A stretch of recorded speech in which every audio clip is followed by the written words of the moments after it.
भय ब्रह्म समान। इसको मरा मरा भी कहेंगे तो मरना नहीं पड़ेगा। क्यों? भर जन्म भव बीजानाम, हर जन्म सुख संपदाम, तर जन्म यमदूतानाम, राम रामेति गर्जनम। भर जन्म भव बीजानाम, ये नाम जप करने से प्राणी मात्र का पहला कल्याण क्या होता है कि अंदर की वो सफाई कर। जप का प्रभाव एक होता है कि गलत दृश्य पर आपकी दृष्टि नहीं जाएगी, निषिद्ध वस्तु खाने का मन नहीं करेगा, वाणी पर भी प्रभाव पड़ता है, गलत बात बोलने पर संयम करता है। वो नाम जप का प्रभाव इसलिए करता है कि भरजनम भव बीजाना, यही सब बुराइयां हैं और इन सारे बुराइयों के बीज को नाम जप करने से वो भून दिया जाता है। जैसे कोई बीज आप कड़ाही में भून दें और उसके बाद ले जाकर के खेत में उसकी बुआई कर दें, जमेगा? नहीं जमेगा। हर जन्म भव बीजानाम, हर जन्म सुख संपदा, सुख संपदा को देता है। तर जन्म यमदूतानाम, आप नाम जप कर रहे हैं, आंख बंद करके, समय पूरा हो गया है, चला चली की बेला आ गई है, जैसा मार्कंडे जी के साथ हुआ था। वो जाकर के शिवलिंग पकड़ करके चंद्रशेखर चंद्रशेखर चंद्रशेखर रक्षमाम पाहिमाम पाहिमाम, और यमदूत जो है जब पास फेंके, जो ही मार्कंडे जी के ऊपर जो ही भोलेनाथ तब दबाते हुए उसी शिवलिंग से प्रकट हो गए। बोलिए शंकर भगवान जय, देवाधिदेव महादेव जय। उन्होंने जब पास को दंड को तो पार तोड़ करके फेंक दिया और कहा कि अरे दुष्टों, तुम्हें इतना भी ध्यान नहीं, वो इस समय मेरी शरण में है। हुआ क्या कि मार्कंडे जी अजर अमर हो गए महादेव के आशीर्वाद से। तो तर्जनम यमदूता नाम, इसलिए राम रामेति गर्जनम, राम नाम की गर्जना करनी चाहिए। बोले राजा रामचंद्र की जय।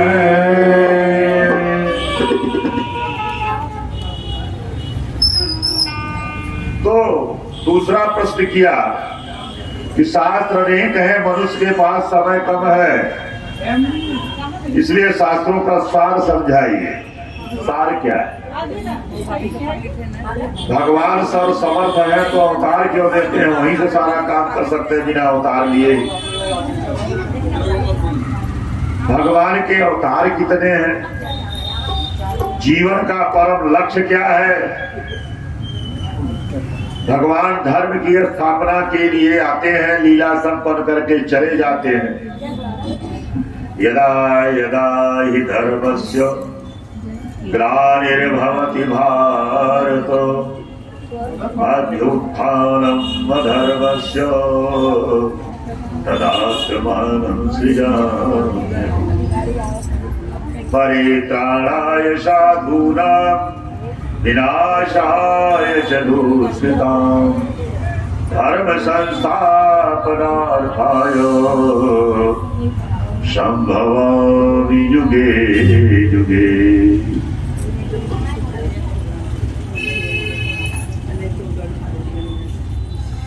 कृष्ण तब सूत जी उत्तर देते हैं 6 प्रश्नों का। कहते हैं कृष्णम भक्ति परम श्रेय, कृष्ण की भक्ति ही परम श्रेय है। और शास्त्र सारश्च सही, और जिसमें भगवान श्री कृष्ण का गुणानुवाद है वही शास्त्र पढ़ना श्रेयस्कर है। प्रयोजनम सतो रक्षा, प्राणी मात्र का कार्य क्या जो होना चाहिए कि सत्य की रक्षा करना। सत्यव्रतम सत्यव्रतम च सत्यम, सत्यस्य जोनिम निहितम च सत्ये। भैया देवकी के गर्भ में जब ठाकुर जी आ गए हैं एक दीप्त प्रकाश उस जेल खाने में हो गया है। जय दिन हरिते गर्भ आए, कंस घबरा रहा। तो प्रयोजनम सतो रक्षा कर्मम सृष्टियादि लक्षणम। कर्म क्या होना चाहिए सृष्टि या यही लक्षण है कि सत्य की रक्षा करना। सत्यनारायण व्रत कथा हर पूर्णिमा संक्रांति को सुनने से कोई लाभ नहीं है अगर हम सत्य भाषण करने की आदत न डालें। क्योंकि सत्य है कौन? ठाकुर जी, उन्हीं का नाम सत्य है। सत्य सत्य सत्य कह करके वंदना किया है। अवतारा असंख्या, अरे ठाकुर जी के अवतार भी असंख्य हैं। धर्मो भागवती स्थित। और छठा प्रश्न है धर्मम कम शरणम गता। धर्म किसकी शरण में गया? तो उत्तर देते हैं धर्मो भागवती स्थित। धर्म जो है भागवत की शरण में गया। धर्म भागवत में स्थित है। चतुर्णामत्र शेषस्य कृतम। इसलिए श्रवताम स्वकथाम कृष्ण पुण्य श्रवण कीर्तन। श्रवताम स्वकथाम कृष्ण, कृष्ण की कथा का श्रवण करना चाहिए और उनके नाम का कीर्तन करना चाहिए। तस्मात् एकेन मनसा भगवान शाश्वतां पति श्रोतव्य कीर्तितव्यश्च ध्येयः पूज्यस्य नित्यदा। क्योंकि देवकी नंदन श्री कृष्ण के इतर जो है संसार में कुछ है भी नहीं। वेद हुआ पढ़ते हैं। वेद का अर्थ क्या है? वासुदेव परा वेदा। वासुदेव श्री कृष्ण ही वेद है और कोई नहीं। ये तो जैसे हमको क सिखाने के लिए गुरु जी ने कबूतर को बताया। कैसे? कबूतर वहां जरूरी क्यों पड़ गया? क को सिखाने के लिए। क से कबूतर, क से कल। तो वेद समझाने के लिए ठाकुर जी वेद में भी समाहित है। वासुदेव परा वेदा, वासुदेव ही परम वेद। वासुदेव परा मखा। मख माने होता है यज्ञशाला। यज्ञ भी आप करते हैं तो भी वही फल मिलेगा वहां से। कहे ना शुरू में त्रेता विविध यज्ञ न करें, त्रेता में यज्ञ की पदार्थ। वासुदेव परा योगा। वासुदेव श्री कृष्ण ही योग भी है। अगर हम योग साधना करें तो भी वह फल, वही जो फल हमको नाम जप करने से मिलेगा वही फल उसको योगी को योग करने से भी मिलेगा। वासुदेव परा क्रिया, यानी वासुदेव की जितनी क्रियाएं हैं उनकी कृपा पात्र बनने के लिए किसी को भी आप पकड़ लें, कोई अवलंब पकड़ लें तो आपको वही फल मिलना है। वासुदेव परम ज्ञानम। ज्ञान अगर हमको है सत ज्ञान, वह भी कौन है? वासुदेव ही है। नाम जप जो है का इतना प्रभाव है कि आपकी मस्तिष्क में बुरी बात याद रहेगी ही नहीं, क्योंकि कान ने कभी सुना ही नहीं। वासुदेव परम तपः। तपस्या, अगर कोई तपस्वी है, तपस्या कौन है? वासुदेव ही है। अगर वासुदेव ही तप न हो तो ये जजमान लोग ईमानदारी से बताइए, सवेरे सुबह सुबह उठना, गर्म पानी 2 गिलास, उसके बाद भेंट उसके बाद जो है शौचाचार इत्यादि क्रिया, फिर स्नान, और पूजा पे बैठे हैं तब तक ध्यान चल गया भूख पर, तो कुछ नाश्ता, तब तक भोजन है? फिर ये बरसे बरसे आजकल यूट्यूब है, अरे कुछ बनाओ, काफी ओफी जो है चूड़ा मतलब क्यों? तो उस पर मन चला जाता है। और इस समय आप व्रत हैं, व्रत हैं, जब तप में आ गई, तपस्या कर रही हैं, तो वासुदेव करते क्या है, आपके भीतर समाहित हो जाते और वह अपनी पावर आप एनर्जी आपसे दे देते। तो आपको न भूख लगती है न तो प्यास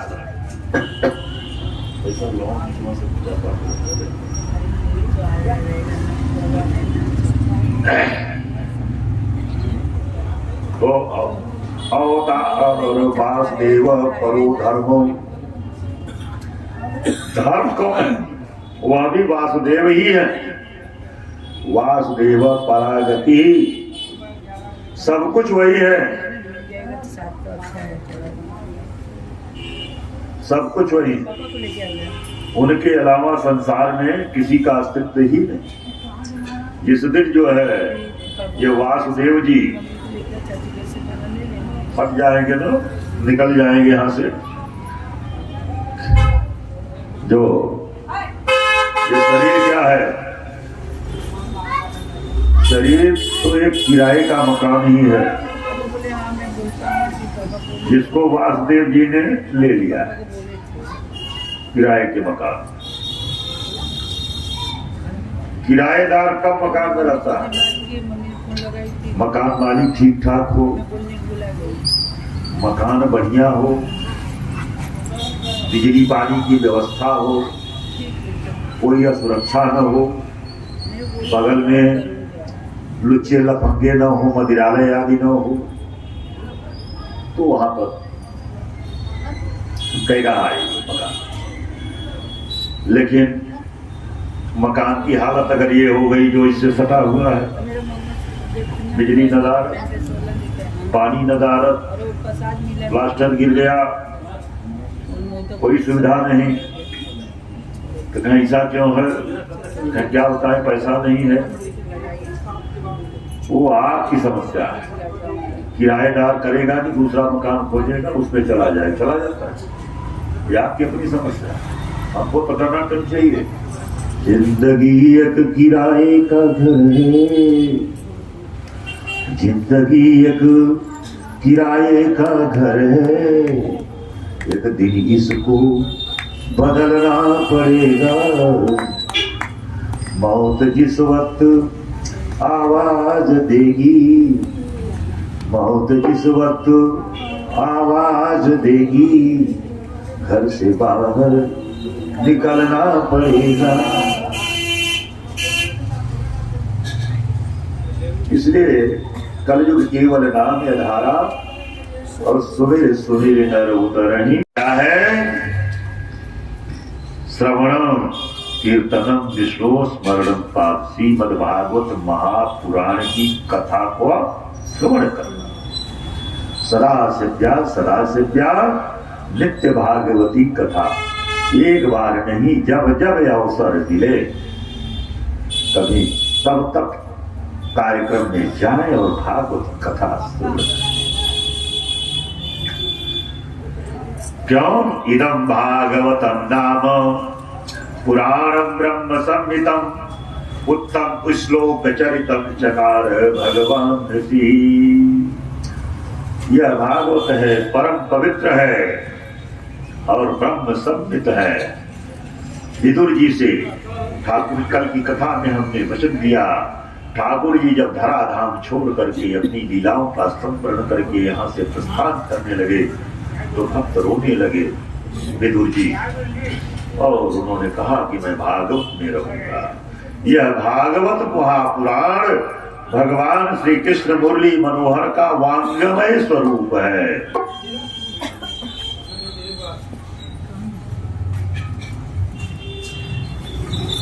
कृष्णाय वासुदेवाय हरे परमात्मने प्रणतक्लेशनाशाय गोविंदाय नमो नमः। और नारद जी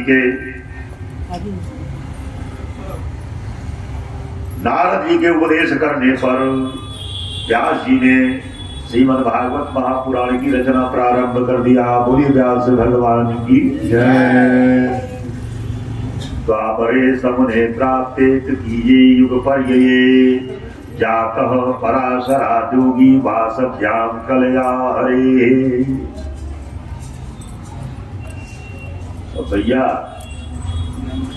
व्यास जी ने जब रचना कर दिया श्रीमद् भागवत महापुराण की रचना करके, तो उस भागवत महापुराण को सबसे पहले किसको पढ़ाया?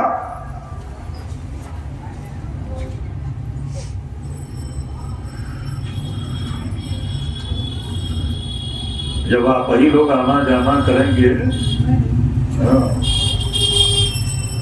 तो उनके सामने से रास्ता भी नहीं है।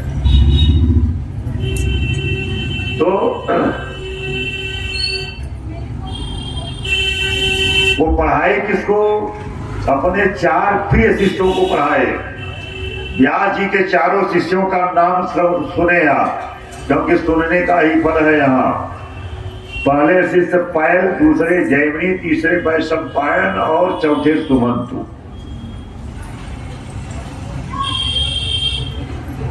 इनको तो श्रीमद् भागवत महापुराण पढ़ाया और इन्हीं को वेद का 4 भाग करके इनको वेद भी पढ़ाया। और स्त्री सुध तुज बंधु नाम त्रयी च श्रुति गोचरा कर्म श्रेयसी मूढ़ा नाम श्रेय एव भवेदिह।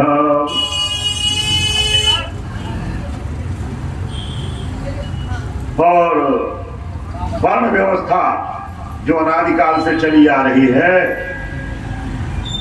स्त्रियों के लिए और शूद्रों के लिए पवित्र महाभारत ग्रंथ की रचना उन्होंने किया। देखिए सबका फल वही है। किसी को भागवत महापुराण पढ़ने से जो फल मिलेगा वही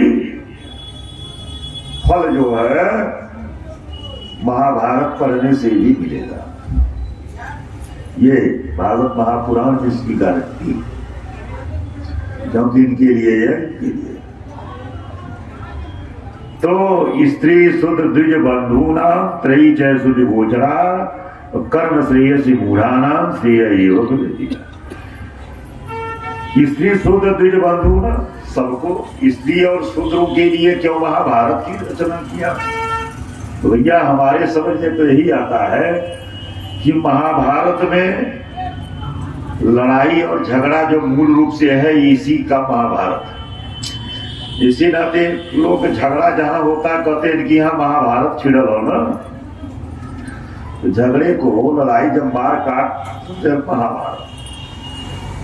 तो शूद्र और स्त्री से तात्पर्य यही निकल रहा है कि स्त्री और शूद्र ये जो है ये दोनों परम पवित्र होते हैं, और वह जरा भी अपमान जहां महसूस करते हैं उससे बर्दाश्त।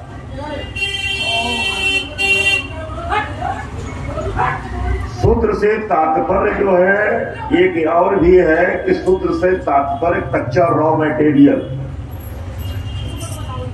ढोल गवार शूद्र पशु नारी सकल ताड़ना के अधिकारी, जिसको अपने अपने लोगों ढंग से लोगों ने घुमा करके खूब विरोध पैदा किया कि तो रामायण की प्रतियां फाड़ी गई, सदन में रामायण जलाने का काम किया, अर्थ नहीं समझ में आया।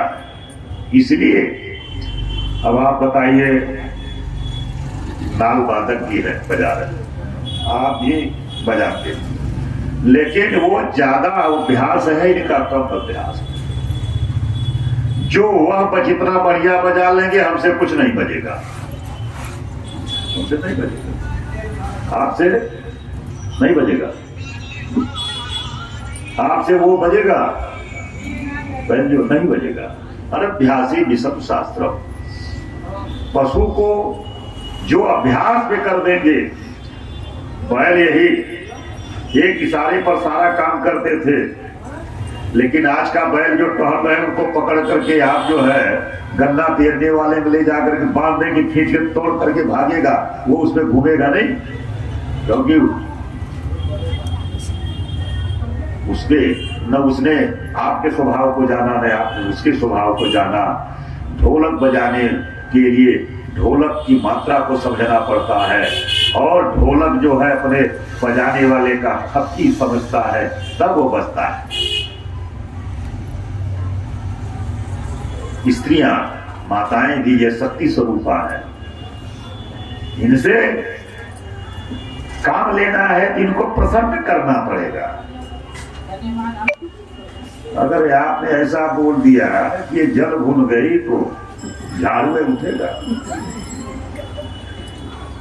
अगर ये चाय बना करके ले आए, कहीं कि आपको चाय बनाने नहीं आता, यही चाय बनाती है।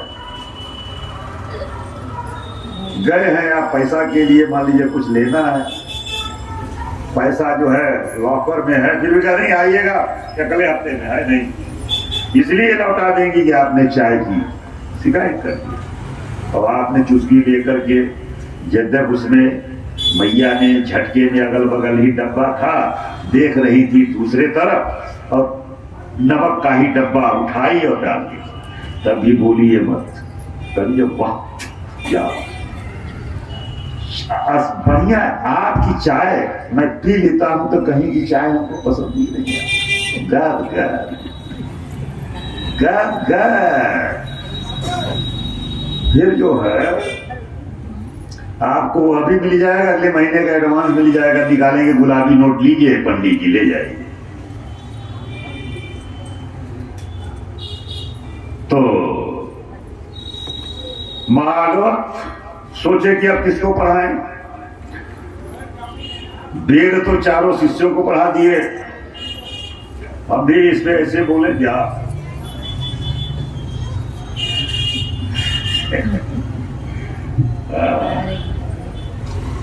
बड़ी ये पीठ जो है ना, व्यास किसको पीठ करते हैं, पीठ में ज्यादा ताकत लगती है। क्यों भैया, जैसे कोई आपका हाथ दबा दिया, पांव दबा दिया, सर दबा दिया, खूब आप मस्त हो गई।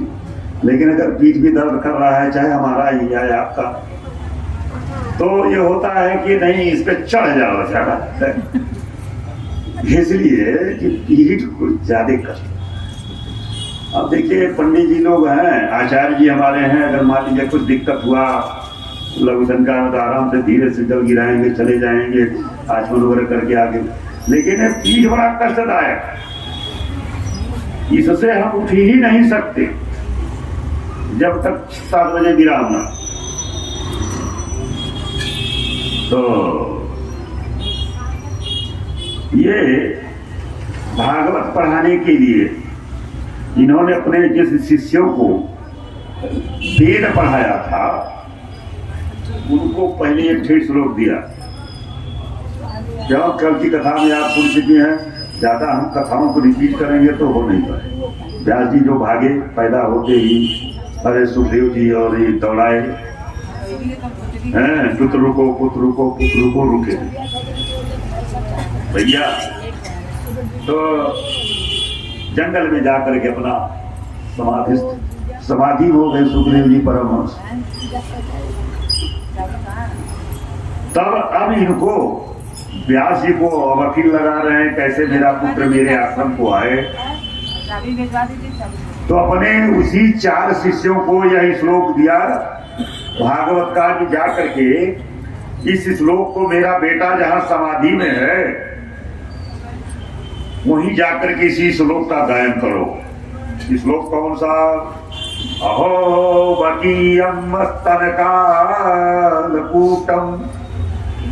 जिघांसया पाययदप्य साध्वी लेभे गतिं धात्र्युचितां ततोऽन्यं कं वा दयालुं शरणं व्रजेम। अहो वकीयम स्तनकालकूटम जिघांसया पाययदप्य साध्वी। अब उनके शिष्य जाकर के इसी श्लोक का गायन करना शुरू किए। सुखदेव जी परमहंस समाधि में है, जो ही इस श्लोक को उन्होंने सुना, कर्नाटक प्रदेश से महाराष्ट्र में पहुंचा, समाप्ति, जागृत हुई, जवान हुई, क्या हुआ? घबरा गए, समाधि टूट गई। और तब देखे वही 4 शिष्य गायन कर रहे हैं, बुलाया और जरा सा इसको फिर गाओ, फिर गाए, कहे फिर गाओ, फिर गाए, कहे फिर गाओ। बहुत अच्छा लगा। सुखदेव जी परमहंस के नेत्र सजल हो गए। क्यों सजल हो गए कि धन्य हो ठाकुर। अहो बकियम स्तन काल कूटम, जो पूतना अपने पयोधरों में, स्तनों में कालकूट नामक विष का लेप करके पहुंची सुंदरी का रुचिर रूप धरि प्रभु पह गई। नंद रानी के घर में प्रवेश कर गई और नंद रानी गई कुछ जलपान लेने के लिए। तब तक उठा करके अपने आंचल में छिपा करके कालकूट लेपित पयोधर हमारे लल्ला के मुंह में लगा। लल्ला पकड़ करके दूध पीने लगे और एक ही बार में तो पूरा दूध खींच लिया। एक ही बार। अब उसके बाद रक्त को पीना शुरू किए, उसके लगे खींचे। अब पागल हो गई, छुड़ाने लगे, छो छो छो। पहले धीरे धीरे बोल रही। अब ठाकुर जी मुस्कुरा रहे हैं कि धीरे धीरे बोल, कोई सुनना नहीं। धीरे धीरे फुसुर क्या कर रही हो? छोड़ छोड़ छोड़ छोड़। मैं तो जल्दी किसी को पकड़ता नहीं, और पकड़ लेता हूं तो उसको छोड़ता। ठाकुर जी वक्त पी रहे हैं और एकदम विकराल रूप धारण करके जाकर के गिर गई। तमाम वृक्ष आदि टूट करके सब लेभे गतिम धातुजता ततोन्य। और उधर से नंद बाबा तमाम उत्पात हो रहे हैं। मथुरा से लेकर के वृंदावन तक, गोकुला तक खोज करके कंस के सैनिक सभी बच्चों को मार रहे हैं। खोज करके जितने भी यहां से लेके यहां तक इस डेट में जितने बच्चे पैदा हुए सबको मारा। यह खबर माउथ मीडिया के जरिए गोकुला में भी पहुंची। वसुदेव जी समाचार जानते हुए भी, क्योंकि टैक्स जब ठाकुर जी पैदा हुए कारागार में और निर्देश दिए, निर्देश के अनुसार वसुदेव जी ले जाकर के वहां पहुंचा दिए, वहां से कन्या को ले आए। तो नंद बाबा उत्सव मनाने में ही विभोर रहे और लगान जाकर के जमा कर दें। यह उग्रसेन ही के अंतर्गत यह आता था, मथुरा उन्हीं के सीमा में आता था। यहाँ का टैक्स गोकुला का वही लेते। चले गए कर जमा करने के लिए, कर जमा करके लौटे हैं वहां से। तो रास्ते में ही उन्होंने यह समाचार प्राप्त किया, करे आज तो आपके यहाँ गजब हो गया। सारी कहानी उनको रास्ते में ही मालूम हो गई कि एक विशाल राक्षसी जो है बागीचे में गिरी है, तमाम पेड़ टूट गए और ये कांड हो गया। नंद बाबा घर न जाकर के वहीं पहुंचे मौके वारदात पे। वहां मैया सारे गोकुलावासी इकट्ठा हो गए। तब वो धराशायी है पूतना, तब युवा की उतरेगा कैसे? उस जमाने में क्रेम तो था नहीं कि मंगा लिया